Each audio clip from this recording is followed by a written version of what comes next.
Hello students, आज हम discuss करेंगे फंक्शन को। फंक्शन के जो बेसिक टूल्स हैं वो हमने लास्ट 2 लेक्चर्स में डिस्कस किए हैं। सो टॉपिक का नाम लिखें आप फंक्शन। ठीक है, what is a function. Starting हम डेफिनेशन से करते हैं। फंक्शन की डेफिनेशन क्या है इसमें लिखें, फंक्शन इज ए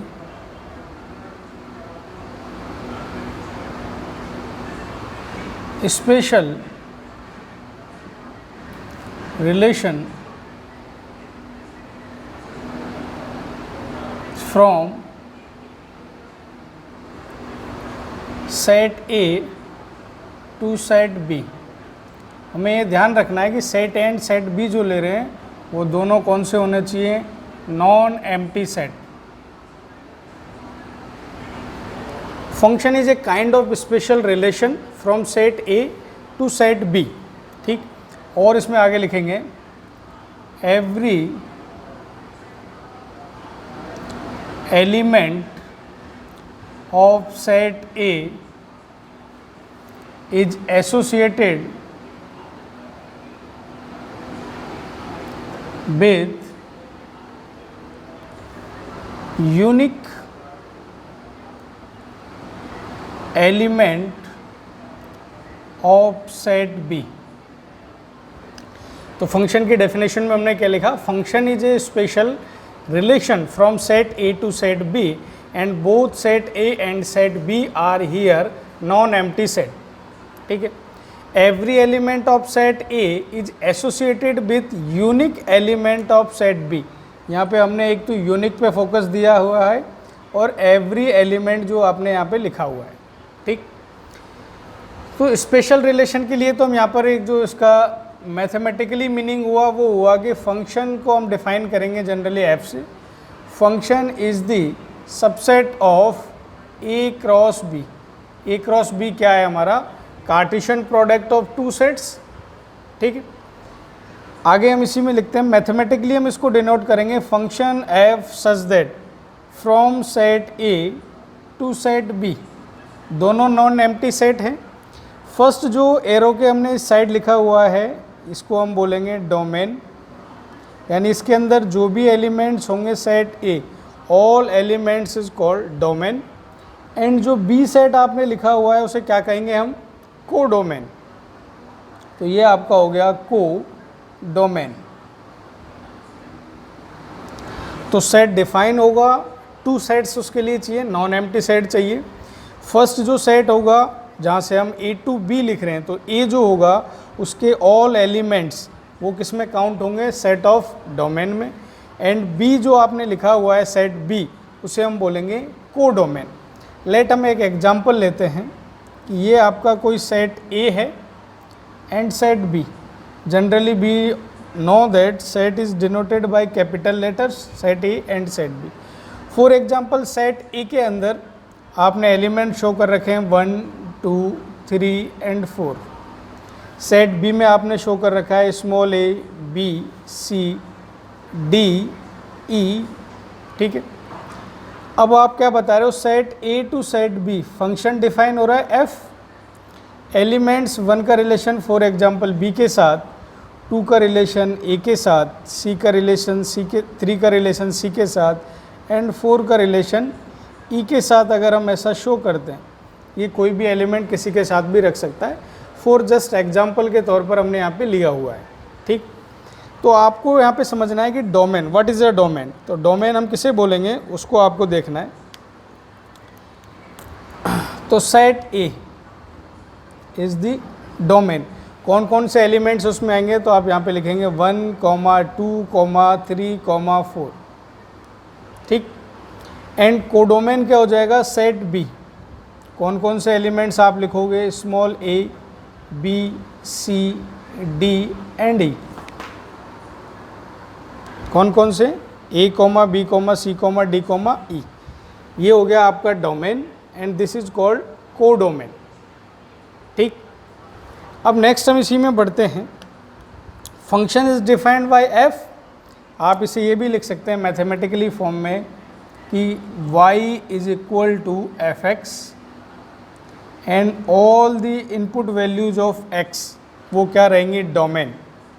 इसे आप कहोगे डोमेन, जो भी वैल्यू हम यहाँ पर x की लेंगे और रिजल्टेंट जो हमें आंसर मिलेगा that is equal to y, और उसे आप क्या कहोगे, ये हो जाएगा आपका रेंज। ठीक, अब नया वर्ड यहाँ पर यूज हुआ कि सर रेंज क्या है, तो रेंज को हम यहाँ पर देखेंगे। अगर आपसे कहा जाए कि रेंज डिफाइन करें,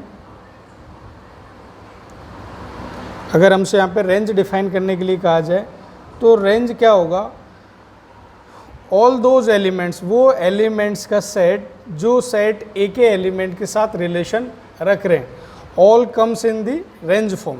कौन कौन से एलिमेंट्स हैं, तो आप लिखोगे ए comma B comma C comma ई। तो ये जो सेट है जिनके साथ एलिमेंट्स रिलेशन रख रहे हैं बी एलिमेंट्स के साथ, सेट बी के एलिमेंट के साथ, वो सभी किस में काउंट होंगे, रेंज के अंदर।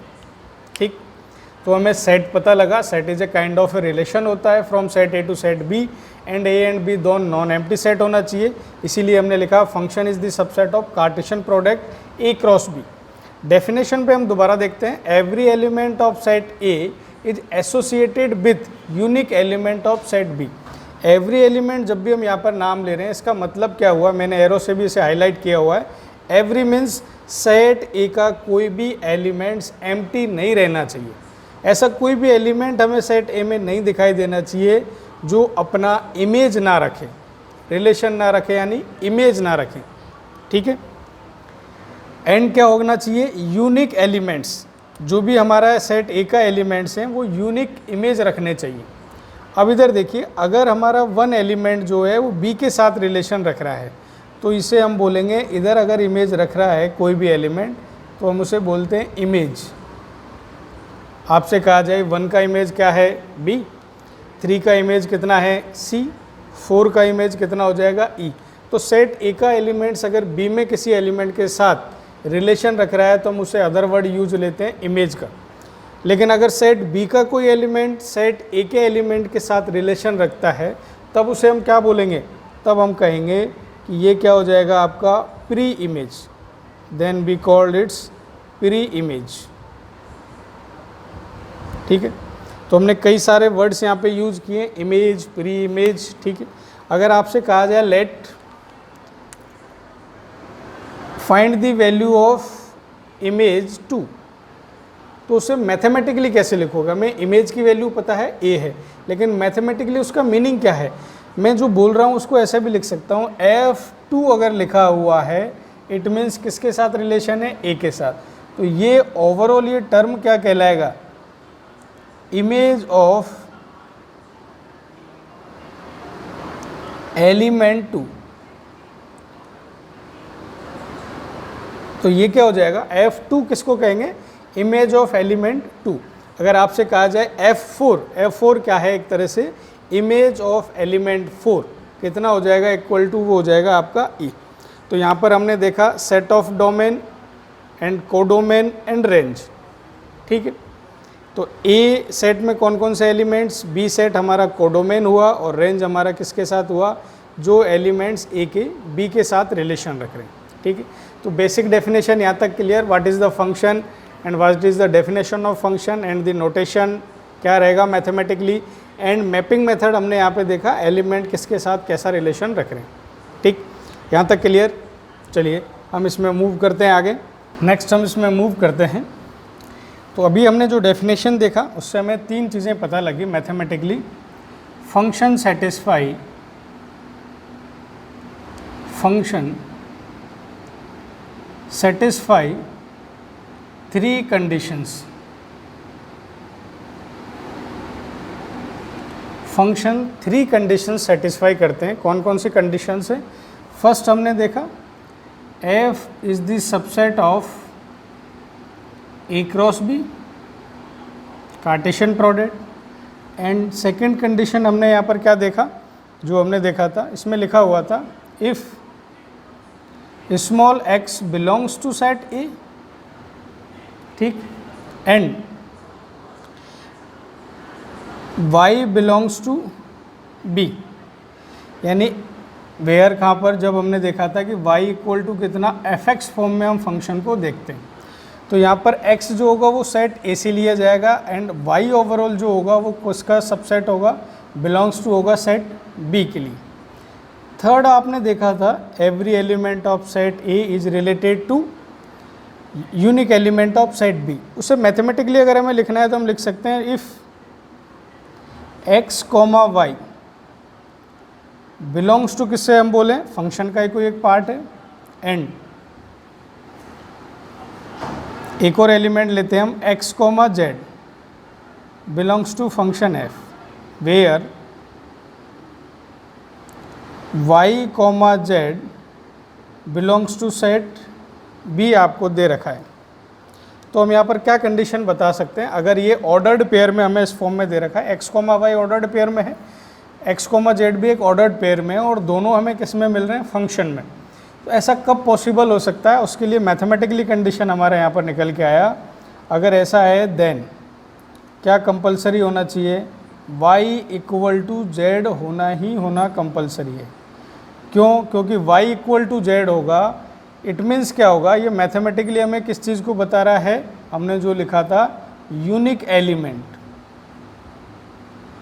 ये किसको बता रहा है, यूनिक एलिमेंट को। यानी y और z इक्वल होगा तभी जाके हमारा x एलिमेंट जो है रिलेशन रख रहा है किसके साथ, y के साथ, और y और z क्या है, न्यूमेरिकली दोनों वैल्यू सेम है। ठीक है, अब मैथमेटिकली फंक्शन को डिफाइन कैसे करते हैं, उसके लिए हमारे पास 3 मेथड है। तो नेक्स्ट हम लिखेंगे, चलिए तो हम डिस्कस करेंगे अभी मेथड्स टू डिफाइन फंक्शन। तो फंक्शन को डिफाइन करने के लिए हमारे पास 3 मेथड्स हैं। फर्स्ट मेथड के बारे में हम डिस्कस करेंगे। First method is mapping method. Mapping method, and what is the mapping method, क्या है हमारा, उसके लिए हमें 2 राउंड सर्कल के फॉर्म में बनाने हैं। लेट हमारे पास सेट A दे रखा है एंड सेट B दे रखा है। ठीक, मैं जो डॉट से दिखा रहा हूँ वो सारे एलिमेंट्स को शो करेंगे। अगर आपको ऐसा दिया जाए set A and set B, ये हमारा हो गया फर्स्ट एग्जाम्पल के तौर पर। सेकंड भी अब अगर मैं यहाँ पे लेता हूँ set A and set B, ये आपका A सेट, ये आपका B सेट, ये हमारा सेकंड ऑप्शन है जो हम डिस्कस करेंगे। लेट अगर ऐसा दे रखा होता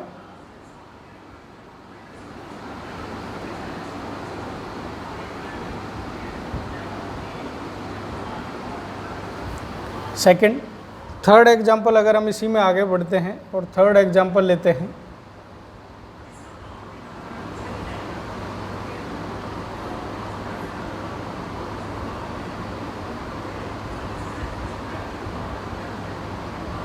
एंड फोर्थ एग्जाम्पल हम इसी में और लेते हैं एक और आगे बढ़कर।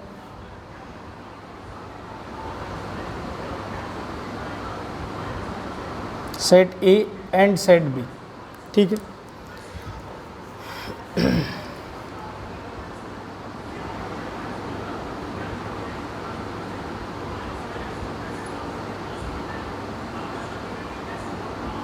तो ये हमारे पास 4 एग्जाम्पल्स है मैपिंग मेथड को समझने के लिए।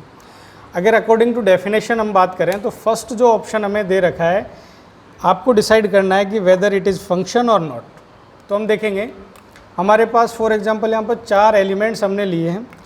तो every elements has a unique image, तो इसका एलिमेंट इसके साथ रिलेशन, इसका इसके साथ यूनिक हमारे रिलेशन है।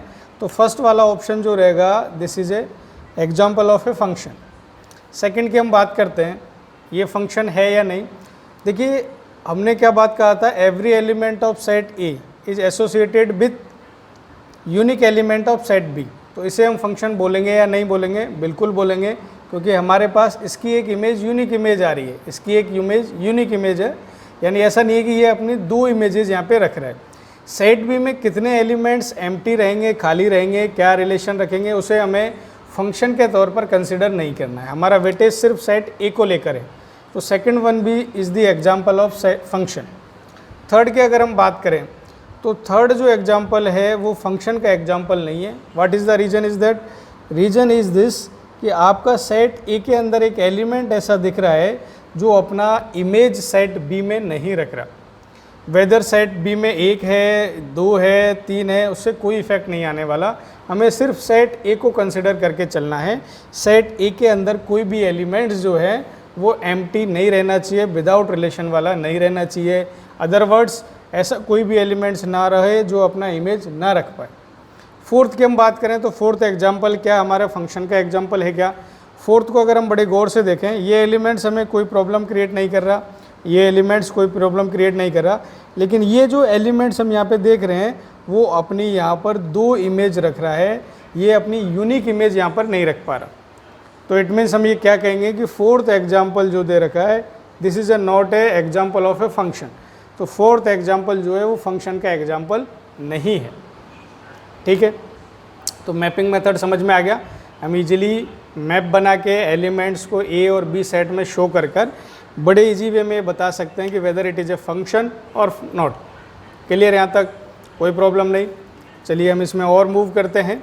इसके जो 2 और मेथड हैं वो हम डिस्कस करते हैं। ठीक है, ठीक है। सेकंड जो हमारे पास सेकंड जो मेथड है फंक्शन को चेक करने का, that is a vertical line test. Second वाला आप लिखेंगे वर्टिकल लाइन टेस्ट। इस मेथड का भी हम यूज़ करते हैं to define whether it is a function और नॉट। ये कब यूज़ करते हैं? अगर हम बड़ा इजीली कोई भी गिवन फंक्शन है उसका ग्राफ प्लॉट कर पा रहे हैं तो बाय ग्राफ को देख के ही हम ये बता सकते हैं कि ये वेदर जो एग्जांपल है वो फंक्शन का है या नहीं। फॉर एग्जांपल, अगर आपको एक ग्राफ दिया जाए, ठीक है, हम जानते हैं किसका ग्राफ है, y = x² का ग्राफ है। तो हमारे पास फर्स्ट एग्जांपल, अगर एक ग्राफ दिया जाए किसी भी फॉर्म में, डजेंट मैटर कि हम उसको समझ पाएँ या नहीं समझ पाएँ, ये हमारा एक ग्राफ है जो कि किसका है, sin x का ग्राफ, y = sin x का ग्राफ। ठीक, थर्ड एग्जांपल हम कुछ भी ले लेते हैं। फॉर एग्जांपल, एक मैंने x axis y axis draw किया और ये मैंने कोई भी एक यहाँ पर ईजिली एक ग्राफ प्लॉट किया। फोर्थ एग्जांपल अगर हम इसी में लेके चलते हैं, इसे आप यहाँ पे थर्ड लिखें। फोर्थ एग्जांपल एक पैराबोला के फॉर्म में हम लिख सकते हैं, ये कोई एग्जांपल हमने लिया। ठीक, अब हमें चेक करना है वर्टिकल लाइन टेस्ट। अगर हम एक वर्टिकल लाइन यहाँ पर ड्रॉ कर पाएँ और वो एटलीस्ट वर्टिकल लाइन हमने ड्रॉ किया और वो मैक्सिमम एट ए 1 पॉइंट पर, एटलीस्ट नहीं, मैक्सिमम एट ए 1 पॉइंट पर क्रॉस कर रहा है, इट मीन्स गिवन जो ग्राफ है वो फंक्शन को रिप्रेजेंट करेगा। फॉर एग्जांपल, मैं यहाँ पर किसी भी जगह पर अगर लाइन वर्टिकल लाइन ड्रॉ करता हूँ तो वो फंक्शन के कर्व को एट ए 1 पॉइंट पर ही कट कर पा रही है। ठीक, इट मीन्स ये क्या है, आपका जो एग्जाम्पल है वो फंक्शन का एग्जाम्पल है। सेकेंड, इसमें मैं वर्टिकल लाइन जहाँ भी ड्रॉ करूँगा वो सिर्फ एक ही पॉइंट पर कट करेगी, इसलिए ये गिवन जो एग्जाम्पल है वो भी किसका है, फंक्शन का। अच्छा, कोई कहे कि सर देखो मैं यहाँ पे ड्रॉ कर दूँ क्या, अब तो कहीं पे नहीं कट करेगी, चपाट मारो उसके, अभी पता लग जाएगा, क्योंकि ये तो ग्राफ है, बढ़ेगा तो डेफिनेटली कहीं ना कहीं आप यहाँ पे भी जैसे एक्स अक्ष पे जा रहे हो तो वाई को कट करेगा। अगर यहाँ पे आप देखें तो फंक्शन को जहाँ पे भी आपने लाइन ड्रॉ किया, कितनी जगह पर, बहुत सारी जगह पर, मैनी पॉइंट्स ऐसे हैं जहाँ पर ये वर्टिकल लाइन हमें कट कर रहा है, इट मीन्स ये फंक्शन का ग्राफ नहीं है। आप दोबारा से ऐसे स्टूपिड क्वेश्चन नहीं करें कि सर मैंने यहाँ पे ड्रॉ किया। तो हमारा मेन मोटो ये नहीं है कि हम कहाँ पे ड्रॉ करें, हम ये चाह रहे हैं कि मैक्सिमम कोई भी वर्टिकल लाइन हम ड्रॉ करें, मैक्सिमम वो एक ही पॉइंट पर कट करें, इससे ज़्यादा नहीं, ये हमारा पॉइंट है। ठीक, ऐसे तो आप कई स्टूडेंट ये भी कह सकते हैं कि फॉर एग्जांपल ऐसा कोई ग्राफ हमें दे दिया जाए, ऐसे भी कई ग्राफ हैं, आपसे कहा सा वर्टिकल लाइन टेस्ट से चेक करो weather it is a function और नॉट, तो क्या होगा, आप ऐसे ड्रॉ करोगे एक लाइन, ये लो सर एक भी जगह नहीं कट कर रहा। ऐसे स्टूपिड क्वेश्चंस नहीं करने हैं, क्योंकि हमारा मेन मोटो वो नहीं है कि हम कहाँ पे ड्रॉ कर रहे हैं, मैक्सिमम एट 1 पॉइंट पर वो कट कर पा रहा है। ठीक है, इसमें आपको बताना है कि क्या ये फंक्शन है या नहीं। तो यहाँ पर हम क्या कर पा रहे हैं, हमने ग्राफ ड्रॉ किया, ड्रॉ करने पर क्या मिला, एक ही पॉइंट पर हमें 2 जगह पर कट करा है, इसलिए ये क्या नहीं है, फंक्शन। ठीक, तो ये तो हमने ग्राफ से समझा, इसका मैथमेटिकली मीनिंग क्या है, इसका मतलब क्या हुआ, ये जो एक्स एक्सिस आप देख रहे हैं यहाँ पर कहीं ना कहीं कोई ना कोई एक्स की वैल्यू होगी। फॉर एग्जांपल x = 1, तो वैल्यू कितना मिल रहा है, मान लिया आपने 4, यानी एवरी एलिमेंट ऑफ सेट ए अपनी क्या रख रहा है, यूनिक इमेज रख रहा है। जो डेफिनेशन है हम उसी से समझ रहे हैं। लेकिन यहाँ पर अगर मैं बात करूँ मान के चले यहाँ पर x इक्वल टू कोई 0.1 था, तो उसकी वैल्यूज़ क्या आ रही है हमें, y की वैल्यू यहाँ 2 भी मिल रहा है, लेट यहाँ y की वैल्यू 4 भी मिल रहा है, y की वैल्यू से -2 भी मिल रहा है, -3 भी मिल रहा है। यानी इधर हमारे पास जो मैपिंग मेथड से हम इसे वापस देखें तो x1 जो है वो किसके साथ रिलेशन रख रहा है, 2 के साथ भी, 3 के साथ, -2, 4 के साथ रिलेशन रख रहा है। तो एक एलिमेंट्स यूनिक इमेज नहीं रख पा रहा, इसलिए ये क्या है, हमारा फंक्शन का ग्राफ नहीं है। ठीक, तो ग्राफ से हम समझ रहे हैं, लेकिन डेफिनेशन तो हमारी बेसिक वही है। तो वर्टिकल लाइन टेस्ट भी हम करते हैं, ग्राफ अगर बना पा रहे हैं तो हम फंक्शन को डिफाइन कर पाते हैं। ऑल राइट, यहाँ तक कोई प्रॉब्लम किसी तरह का? अगर if you have any kind of problems, any doubts, then you can comment us, आप कमेंट कर सकते हैं। जो भी आपका ग्रुप है उसमें आप उसके बारे में पूछ सकते हैं कि सर मुझे यहाँ पर कुछ प्रॉब्लम था, दोबारा समझना है, आप बता सकते हैं। ठीक है, तो अब आगे चलते हैं, हम इसका थर्ड जो पॉइंट है, थर्ड जो मेथड है उसको डिस्कस करते हैं। ठीक है, थर्ड हमारा है ऑर्डर्ड पेयर फॉर्म। थर्ड आप हेडिंग डालें ordered pair form. Ordered pair हम बेटर जानते हैं, जैसे फॉर एग्जांपल x, y, ये किस फॉर्म में दे रखा है, ऑर्डर्ड पेयर। 2, 3, ये सब किसका एग्जांपल है, ऑर्डर्ड पेयर का। ऑर्डर्ड पेयर में क्या रहता है, ऑर्डर इज़ इम्पोर्टेंट होता है। यहाँ पर 2 और 3 का ऑर्डर फिक्स है, आप इसे नहीं लिख सकते 3, 2 इक्वल नहीं होगा। ऑर्डर्ड पेयर में फॉर एग्जांपल आपको फंक्शन गिवन हो, लेट फंक्शन f1 आपको गिवन है, 2, 3, 4, 5 एंड 3, 8, कोई भी एग्जांपल हम ले सकते हैं। सॉरी, यहाँ पर ऑर्डर्ड पेयर को हम सिर्फ ओपन ब्रैकेट से बताते हैं। एक सेकंड एग्जांपल ले रहे हैं f2, weather it is a function और नॉट। 2, 3, 2, 4, 3, 5, 4, 6। अभी हम 2 ही एग्जांपल से समझते हैं। तो यहाँ फंक्शन हमें ऑर्डर्ड पेयर में दे रखा है, ऑर्डर्ड पेयर में दे रखा है, तो हमें देखना है क्या होगा। तो हम जानते हैं कि ऑर्डर्ड पेयर का जो फर्स्ट एलिमेंट होगा वो किससे बिलोंग करेगा, डोमेन, एंड सेकंड एलिमेंट जो होगा वो किससे बिलोंग्स टू होगा, वो आपका होगा सेट कोडोमेन से। क्लियर? ठीक, तो आप इसे बेटर क्या समझ सकते हैं, अगर हमारे पास एवरी एलिमेंट 2 का रिलेशन सिर्फ 2 के साथ, एंड अगेन हमें 2 दिखाई देता है ऑर्डर्ड पेयर में, स्टार्टिंग अगर 2 से होता है तो वो क्या नहीं होगा, फंक्शन नहीं होगा। जैसे कि यहाँ पर हमने देखा 2, 3, 2, 4 हमें दोबारा मिल गया। तो फर्स्ट वाले को हम मैपिंग मेथड से वापस से बना के समझ सकते हैं। लेट ए और बी हमारे पास 2 सेट है, तो सेट ए के अंदर कौन से एलिमेंट्स आएंगे, first element of ordered pair जो होगा वो सेट ए का होगा। यहाँ पर आएगा 2, 4, 3। First elements of ordered pair वो किस में होंगे, डोमेन में, सेट ऑफ डोमेन।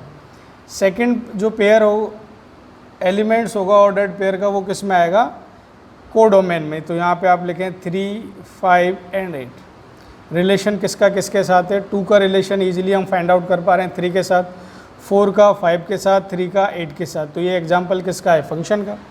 सेकंड को अगर हम मैपिंग मेथड से समझें तो यहाँ पर हम ड्रॉ करेंगे 2 set, set A and set B, A and B.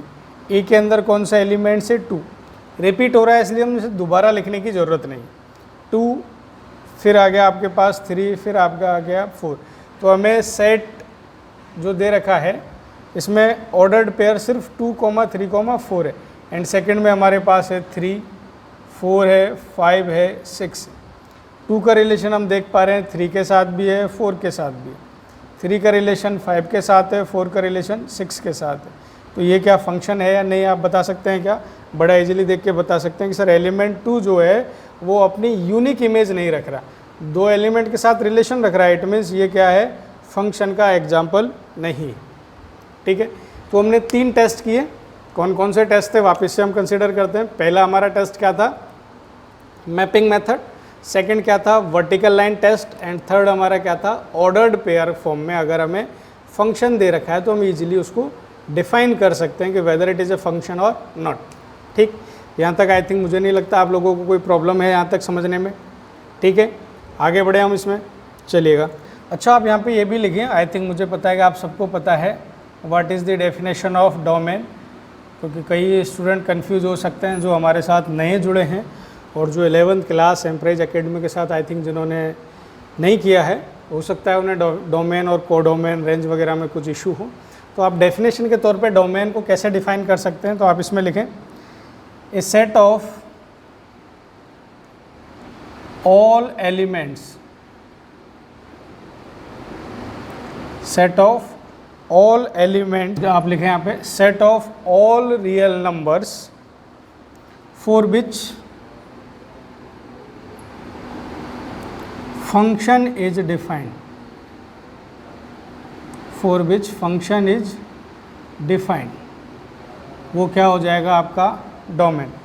Late आपको दे दिया जाए f x equal to under root x, ये कोई फंक्शन है, तो डिफाइन कब होगा, डिफाइन वाली कंडीशन हमें पता है यहाँ पर, तो हम क्या बोलेंगे x is always equal greater than क्या होना चाहिए 0, तभी फंक्शन क्या होगा हमारा डिफाइन। सेकंड एग्जांपल अगर हम लें कि F x equal to 1/x² की अगर बात करें तो फंक्शन कब डिफाइन होगा यहाँ पर, तो x की वैल्यू क्या होना चाहिए, x नेवर भी इक्वल टू क्या होना चाहिए 0, x 0 के इक्वल नहीं होना चाहिए, अदरवाइज फंक्शन ही डिफाइन नहीं होगा। तो what is the domain, set of all real numbers for which function is defined, ठीक, this is called domain. Next आप इसी में लिखें व्हाट इज़ द रेंज, एक वर्ड हमने यूज किया था रेंज, तो रेंज में आप लिखें the set of all possible values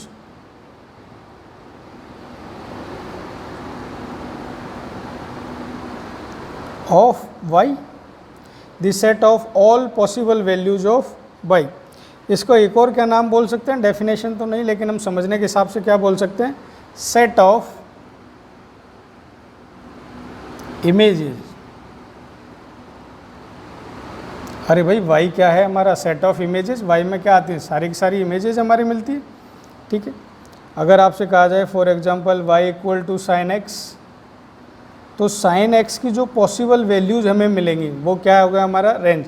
तो आप x यहाँ पर कुछ भी लें, ठीक है, तो हमें y जो मिलेगा वो कहाँ से कहाँ तक मिलेगा, उसका सेट क्या हो जाएगा, वो हो जाएगा -1 से 1। तो ये क्या हो जाएगा, गिवन फंक्शन की रेंज हम यहाँ पर डिफाइन कर पा रहे हैं, ठीक। नेक्स्ट इसमें हम पढ़ेंगे टाइप्स ऑफ फंक्शंस, ठीक है। नेक्स्ट हेडिंग आप डालें टाइप्स ऑफ फंक्शंस।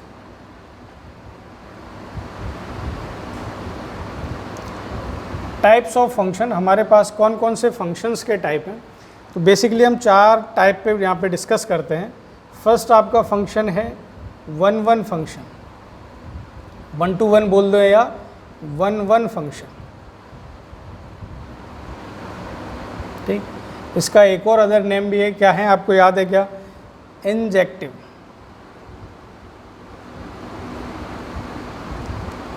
कौन सा फंक्शन हो जाएगा हमारा 1-1, या हम इसे क्या बोलेंगे इंजेक्टिव।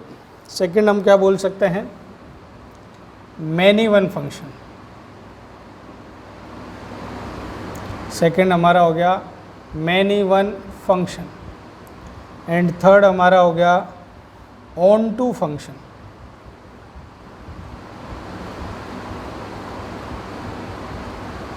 एंड फोर्थ हमारा हो गया into function.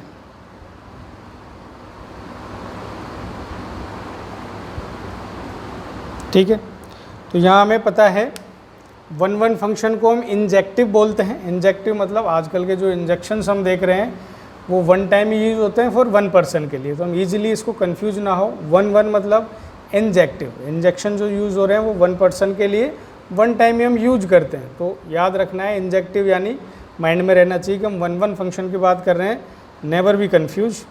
Onto function का एक और दूसरा नेम है जिसको हम बोलते हैं, क्या बोलते हैं हम इसे, सर्जेक्टिव।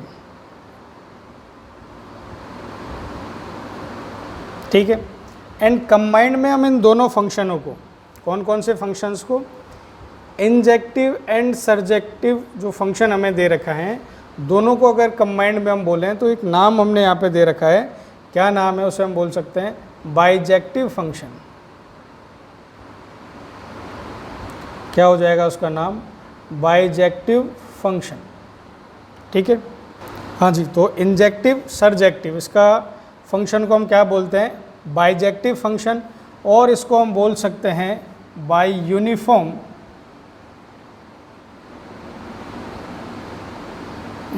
फंक्शन। और क्या बोल सकते हैं? इनवर्टिबल फंक्शन भी हम इसे ही बोलते हैं।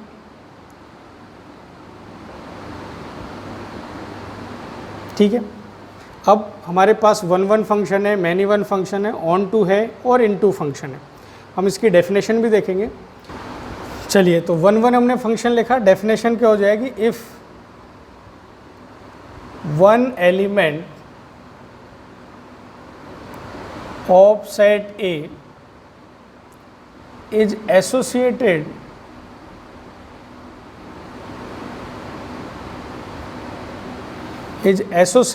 with one element,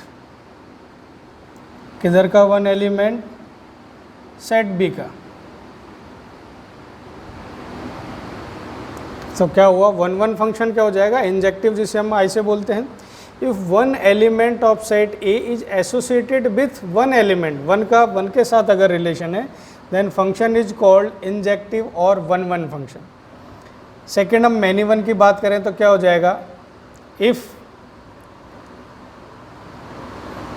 टू और more elements,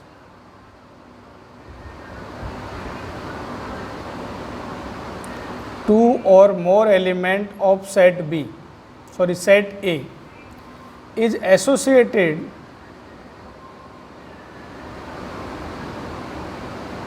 with one element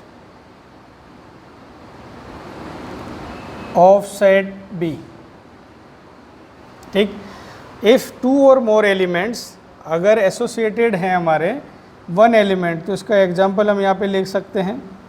दो या दो से ज़्यादा एलिमेंट्स अगर एक ही एलिमेंट के साथ रिलेशन रख रहे हैं, तो this is the example of many one function. One one function के लिए हम क्या कर सकते हैं? वन एलिमेंट का वन एलिमेंट के साथ रिलेशन हो रहा है, उसे हम क्या बोल रहे हैं? One one function. Onto function के लिए हम क्या बोल सकते हैं? मैथमेटिकली हम बोल सकते हैं कि when range is equal to क्या हो जाए? रेंज इज इक्वल टू क्या बन जाए? कोडोमेन। देन फंक्शन क्या हो जाएगा? Onto. रेंज और कोडोमेन इक्वल कब हो जाएंगे? इट मीन्स क्या हुआ?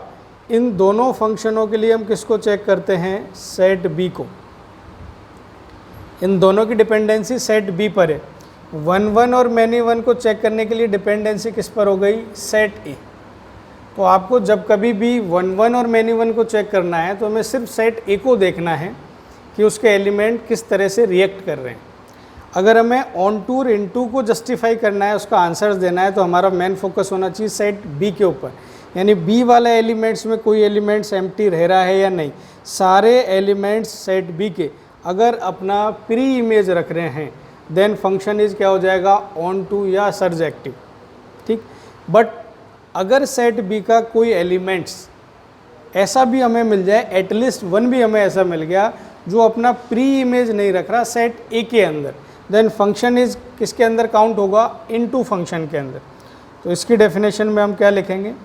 यहाँ मैपिंग मेथड से हम बड़ा इजीली समझ सकते हैं। सारे एलिमेंट रिलेशन रखें, कोई भी एम्प्टी रिलेशन यहाँ पर नहीं रहना चाहिए। अच्छा, किसी को ऐसा तो नहीं लग रहा ना कि सर सेट ए में कोई रह गया तो नालायक, ये तो फंक्शन ही नहीं बनेगा। ये तो हमने शुरू में देखा था, इधर भी कोई एक अगर एलिमेंट खाली रह गया जो रिलेशन नहीं रख रहा, देन वो फंक्शन ही नहीं होगा। क्लियर? इनटू फंक्शन की हम बात करें तो इनटू फंक्शन में क्या हो जाएगा? व्हेन, बताइए डेफिनेशन क्या हो जाएगी? आप लोग ही ज्ञानी लोग हैं, बताएं क्या करना पड़ेगा? व्हेन रेंज क्या हो जाए? सबसेट बन जाए किसका? कोडोमेन। ठीक, तब क्या हो जाएगा? फंक्शन हो जाएगा आपका इनटू। ठीक है, तो हमें यहाँ पर चार मिले। हमें कौन कौन से फंक्शन हैं? One one, many one, into, onto, कौन कौन से फंक्शन हैं वो हम इजीली यहाँ पे बता सकते हैं। ठीक है, अब एक और थोड़ा सा हम यहाँ पर प्रैक्टिस करते हैं कि अगर लेट कोई हमें फंक्शन दे दिया जाए 1 भी फंक्शन हो एंड क्या हो जाए, वो ऑन टू फंक्शन हो जाए, तो हम इसे क्या बोलेंगे मैथमेटिकली, मतलब वो हमें क्या इंडिकेट कर रखा है कि वो इंजेक्टिव भी है एंड क्या हो जाएगा, सरजेक्टिव भी है। ठीक है, तो हम उसे क्या क्या बोल सकते हैं, इंजेक्टिव एंड सरजेक्टिव, दोनों हो गया वो। और दोनों को कंबाइंड में हम क्या बोलते हैं, बाइजेक्टिव भी बोलते हैं, बाई यूनिफॉर्म भी बोलते हैं और इन्वर्टिबल भी बोलते हैं। लेट अगर कोई फंक्शन हमारा मैनी वन है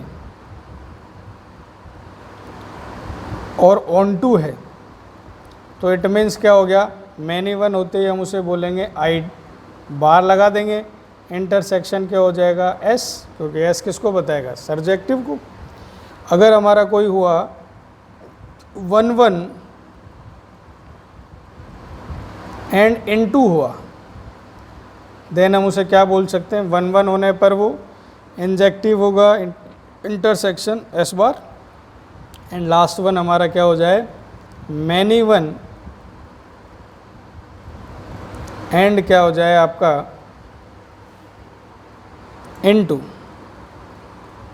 तो अब क्या हो जाएगा, ना तो वो इंजेक्टिव है और ना ही सरजेक्टिव। ठीक है, तो अभी हमने क्या देखा, डेफिनेशन ऑफ फंक्शंस आज हमने देखा।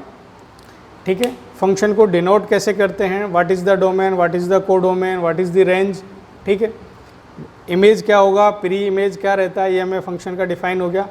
3 बेसिक टूल्स जो फंक्शन के हैं मैथमेटिकली वो कौन कौन से होते हैं वो हमें क्लियर हो गया। नेक्स्ट हमने इसी में आगे क्या स्टडी किया था, हमारे पास फंक्शन को डिफाइन करने की 3 मेथड से, मैपिंग मेथड हो गया, वर्टिकल लाइन हमारे पास हो गया, और थर्ड वाला था हमारे पास ऑर्डर्ड पेयर वाला। तीनों फॉर्म हमने वहाँ पे देखे।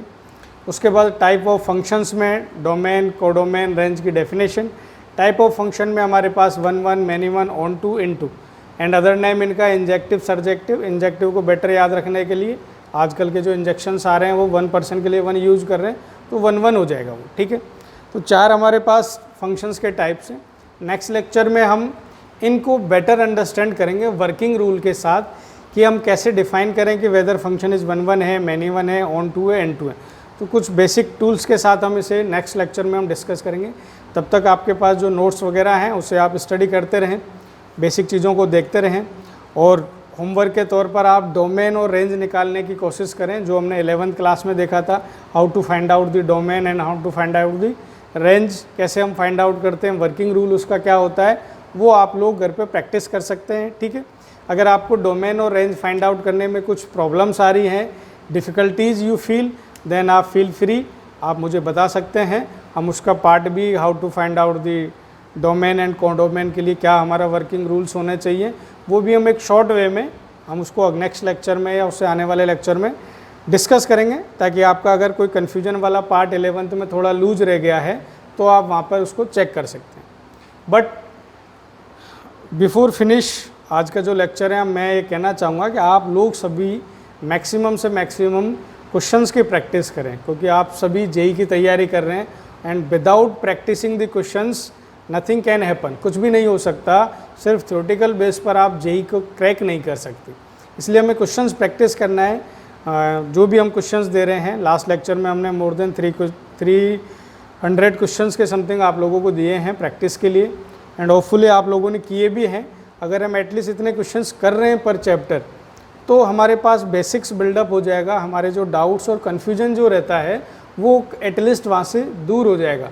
रहा स्पीड और एक्यूरेसी वाली बात, तो जैसे जैसे हमारे टॉपिक कवर होता जाएगा, हमारा नेक्स्ट जो मेन फोकस आप लोगों के लिए रहेगा वो उसी पार्ट पे रहेगा कि आपको टॉपिक समझ में आ गया है, आप क्वेश्चंस कर लेते हैं, लेकिन आपकी स्पीड को कैसे बढ़ाया जाए, एक्यूरेसी कैसे बढ़ाया जाए, और जो सिली मिस्टेक्स आप लोग कर रहे हैं वो कैसे दूर किया जाए। तो हम स्टेप बाय स्टेप इस प्रोसेस पर आगे बढ़ेंगे। ठीक है, तब तक के लिए ऑल दी बेस्ट। घर पर रहें, सेफ रहें। ठीक है, बाय बाय, टेक केयर।